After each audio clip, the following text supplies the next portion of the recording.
So, Taf makes its case, create it with me. Emes, Chaysamay, I'm the end, the last letter in the word Emes, which is God's seal. And God says, Taf is also Maves, there are other things, it's not for you. And then God says to Shin, you're a wonderful letter, you're actually a holy letter. The problem is you've been hijacked by Kuf and Reish. Kuf and Reish are unholy letters, and they hijacked you. They took you, and they popped you into the middle, and they made Kesher, Kuf on one side, Reish on the other side. The Shin in the middle is Kesher, and that also spells the word Sheker. So they tied themselves to you, and that creates Sheker. And then the Zohar says, from here we know that if you want to tell a lie, you want people to believe your lie, you need to put a little bit of truth in it, right? So the word Sheker, which lies. So Shin is the holy letter, the letter from the holy side. Kuf and Reish are from the unholy side, right? So if you want your Kuf and Reish, you want your lie to sustain, to keep moving, to have legs, so then begin with a Shin. Put a little truth to it in the beginning, and then it'll endure, right? But also it says Sheker Ein Le Raglayim, talking about letting your lie have legs. So the three letters in Sheker don't have legs, right? So ultimately, right. But certainly Kuf and Reish only have one leg. They don't have 2 feet. It's not on firm ground. So that's why. So Kuf and Reish are from the other side. They're from the unholy letters. And later we'll get into in later chapters. Later on, we talk a little bit more about. In this mimer, we're going to get into, because in chapter 6 and 7 he talks about the reish, why the reish is on the unholy side. Then we'll get into kuf is in a later mimer, but let's just go so far with what we're talking about here. So we have kuf reish shin, right? And the Zohar says ois shin misitu dikshait. Shin is from holiness. Mashenkin ois is kuf reish misitu dlumaza. Kuf and reish are from the unholy, the other side. And he explains in the mimer in chapter 6, shalin neged that contrasting the reish of unholy, you have the dalid, which is on the holy side. Right? So you have kuf and reish on the unholy side, and opposite them, to contrast them, what's on the holy side? Dalid and hey. They represent the unholy. Everything we'll get into in this mimer a little bit more about how something becomes unholy. If it has holiness in it, obviously all the letters are holy. So how does it become so?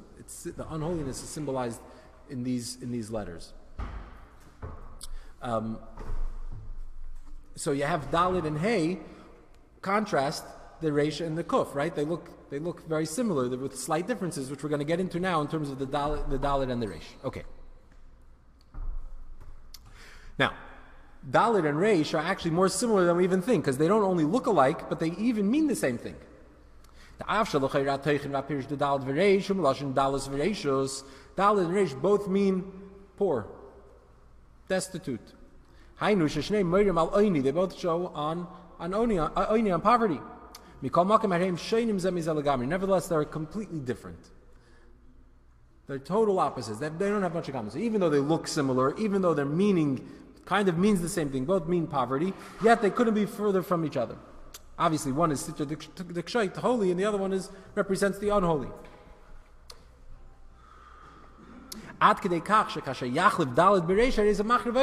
They're so different that if you were to switch one for the other, you'd be destroying worlds. Medrash says that the Medrash says that if you switch the Dalit and the Reish, you destroy worlds. The Friedlander brings it in his mind. He brings a few, Medrash brings a few, Dalit and Reish, and if you switch a Hey and a Ches and other letters, you just switch letters that look the same, almost sound the same, then you're destroying worlds. So in chapter 6, Friedlander brings the rest of the Medrash, the quote over here, that if you say, when you say Shema Yisrael, Hashem Elokeinu Hashem Echad, and you're supposed to prolong the Dalit of Echad, right? That's God is one. What happens if, God forbid, somebody substitutes the Dalid of Echad with a Reish? And doesn't say Echad, but he says Acher.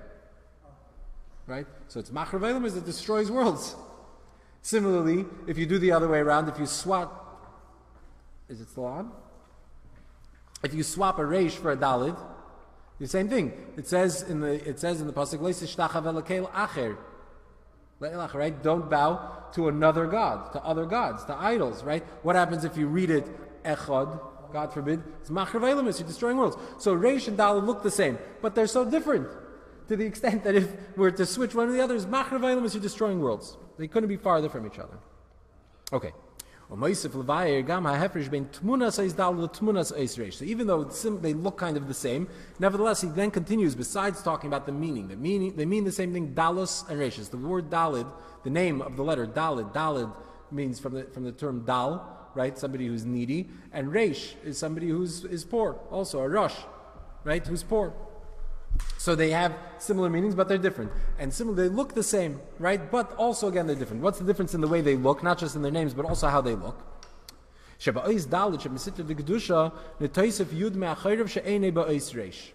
Dalid, which is on the side of holiness, there's a Yud in the back of it. Yud me'achayrav. A Yud in the back of it that you don't have in the Reish. So what? What's the significance of this Yud in the back of the Dalid? And why does it make such a difference between the Dalid and the Reish? Because the Ois Yud, hu nekuda, Yud is a point, she'enyana az iras garma. Its purpose, what's the point of the point?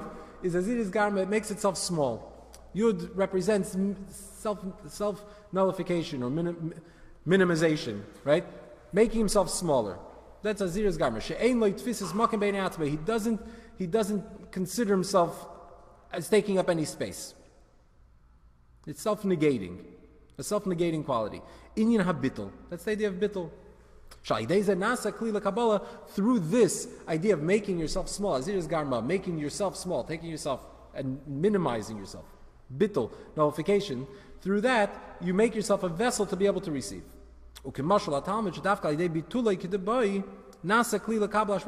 Just as we talked about last week in our little, or Tuesday, in our little overview, the idea of a student, this is what he explains in chapter 6, for a student to be able to fully absorb everything his teacher is telling him, he has to make himself small, he has to minimize himself, right? When you can turn yourself into a blank canvas and not process what you're being told, but simply absorb it, then you'll be able to absorb the maximum amount that your teacher is teaching you, and you will then be able to retain it, and then you do. But the key is that in order to receive the information that somebody else has, that the teacher has, you need to make yourself as if you're not there.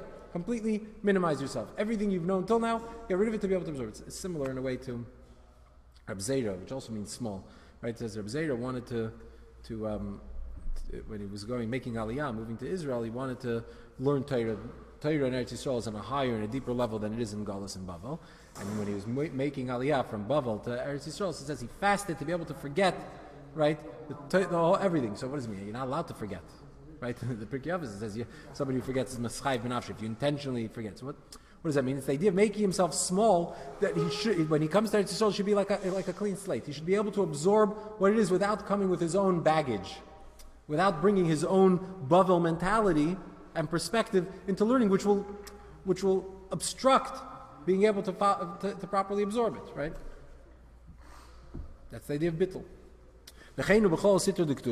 And this is in general the attitude of holiness. Holiness, the way holiness works is in order to receive from above, you make yourself smaller, right? It says God doesn't dwell in a place where there's arrogance, right? If you want God to rest on you and within you, so you need to be small, right? You need to make yourself small. As he explains in the Maimer of the Hilula, and the Hemsheicha and its continuation, meaning because this is already, chapter 6 has already moved us over to the second installment of Basi Legani, right? Maimer number 2. So already the second part of the series where he discusses this. Okay. So that's where we've gotten till now. And now we're holding chapter 7, which is the subject of this Maimer. This year's focus is on chapter 7. So that's now we're Ois Beis. That was a recap of where we got till now. So in chapter 6, we introduced the idea of Kuf, Reish, and Shin, introduced the idea that Kuf and Reish are unholy, and that the Daled and the Reish are different. Not only in that, even though they sound the same, but they're polar opposites, and they even look different. The Daled has a Yud, which represents Bittle, and it's that Bittle that allows you to receive. That allows the receiver to receive, the student to be able to receive. Okay. Now on to chapter 7 of the Friedrich Rebbe's Maimer, which now we begin here in chapter 2 of the Rebbe's Maimer. He continues in the Maimer, in the new chapter, meaning chapter 7, that this Yud that we mentioned before, that's in the back of the Dalid, even though it's the smallest of all letters, right? Yud is the smallest. You write out all the letters, the smallest one is a Yud. As we mentioned before, a Nakuda, it's a point. So even though it's the smallest, when you have Bittle, right, the idea of nullification, Aziras Garma, the idea of making yourself small, self-abnegation. Nevertheless, even though it's the smallest, but it's the first of all letters. Meaning, the Kol Ois Harei Tchilasei Ois Yud, meaning every letter begins with a Yud. Right? Every letter, you start to write a letter, it begins with a point, meaning it begins with a Yud. V'hu Masher B'Yud Nivra Ha'olam Haba. And this is the meaning of what it says, that the Olam Haba, the world to come, was created with a Yud. The Gemara says that one world was created with a Hey, one world was created with a Yud, but I don't know which was which. So when you look in the Torah and you see the pasuk says Eila Torah Shemayim Haaretz Behi Baram, right in the beginning in Bereshis, it says these are the chronicles of heaven and earth when they were created. Behi Baram, it's actually with a small Hey also, but it's Behi Baram. So the Gemara says don't read it Behi Baram when it's created, but Behei Baram. He created them with a Hey. Behei, with a Hey Baram he created. So now I see that Shemayim Ba'aretz, heaven and earth, this world, Elam Haza, this world is created with a Hey. So I know B'Yud Nivra Elam Haba, the world to come is created with a Yud. Okay. So here, in the new chapter, in chapter 7, we go to the next part of the Yud, the next idea that even though it's small, as we mentioned, and represents Bittle and nullification, but also it's the beginning of everything. It's the beginning of everything. Not only is the beginning of everything, but it's through the Yud that the Elam Haba was created. What does all this mean? That's the subject of the next, this first half of the Maimer. So close, Habir Bazeh, what does this mean? Earlier in the Maimer, he explains the idea of the Yud, Aziras Garma, the idea of making himself small, talking about the Yud being the recipient, right? That the Talmud, the student, makes himself small. So through this, through making himself small, he's then able to receive from above. So just to this point, Gimel and Dalid, it says Gimel Dalid, Gimel Dalid, the Gemara says, right? Gimel and Dalid. Gimel is Gimel, give. Dalid is, we said Dalid, a Dal, a needy person. So Gimel represents the giver. The giver gives and the Dalid receives, right? Similarly, you have in the numbers 3 and 4. 3, as we're going to see soon, there are 3 stages in a giver, and then the 4th stage is already the space of the receiver. In other words, there's me, then there's the way you are, the way I see suddenly a needy person, somebody who needs, I see them in my own mind. Now I decide to give them, I make a move to give, and then the 4th element is when he receives, when the giver gives and the receiver actually receives. That's the 4th aspect in this evolution, right? So the Dalid is the one that has the Yud, meaning that the Yud represents the humility, the neediness of the recipient. The recipient is the one who needs, he makes himself small to receive. That's where there's the Bittle. But now we're saying that the Yud the Yud, by the way, is in the back of the Dalid, meaning that it's a bridge between the Gimel and the Dalid. The giver and the receiver are bridged by the Yud. The Gimel or the giver, the Dalid, the receiver. Here we're not talking about Gimel. I'm sorry to confuse if this is confusing. But the point is that the Yud is a bridge between giver and receiver. So first he tells us about the Dalid, which is the space of the receiver, has a Yud, meaning he has humility. But now in Oz Zayin, chapter 7, he's telling us that even the giver has to have the Yud. Even the giver is Bittle. Has to have that humility. Has to have Aziras Garma, has to make himself small. Let's see. The Kanbais of Avayr in Yinaila Yoser Bayud. Here he explains a higher level, a higher aspect of the Yud, which is Kameshu Mitzada Mashpia, as it is from the giver's perspective. Hainu, Shagam Oifen Amshachas Ashpa Merav Shichol Ashpia Lamata Lamakabam Rumas Ba'is Hayud. Shazel Masha Hayud Hu Reish L'chol Oisius. Hainu, Shakol HaMshachas Vashpais Lamata Shem Aidei Oisius Sharei Oisius Hem Meloshin Asabei. I'm reading too far ahead. Okay. Here he's explaining the Yud. When we say the Yud is the Reish L'chol Oisius, it's the beginning of all letters. What does that mean? So a letter is a revelation, right? You communicate through words, which use letters, right? So letters reveal. So a letter is a revelation, meaning it's the giver, right? I have thoughts, I want to articulate them, I articulate them through words, and that reveals the thoughts, right? So when we're talking about the letter Yud being the beginning of all letters, meaning the beginning of all revelation, it's not just the beginning of all receiving. It's not just that the receiver, that the makabel, a student wants to receive from his teacher, so he has to be Bittle. But even when the teacher wants to give, it begins with a Yud.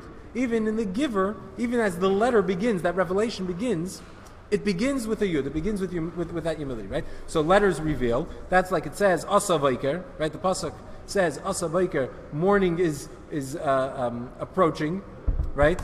Is upon us. So the word asa also relates to the word ice. The word ice, letter, is the same as asa, coming meaning revealing, coming, it's being revealed. Which represents the idea of asa biker, that letters reveal.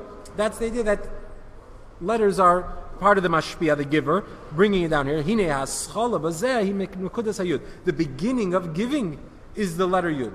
Which, as we said, that's the beginning of all letters. Okay, so that's number one. That in chapter 7, we're turning our attention to the giver. That not only receiving requires bittul, self-nullification as is garma, to make yourself like nothing to be able to receive, but even when you give, the first step, the first stage of giving is bittul, is yud. Is that the giver nullifies himself in order to then give. And then he further explains, based on this, that Shazau Inyan should be Yud Nivra Elam Haba. This is the meaning of what it means that you be Yud Nivra Elam Haba, that the world to come is created with a Yud. What does that mean?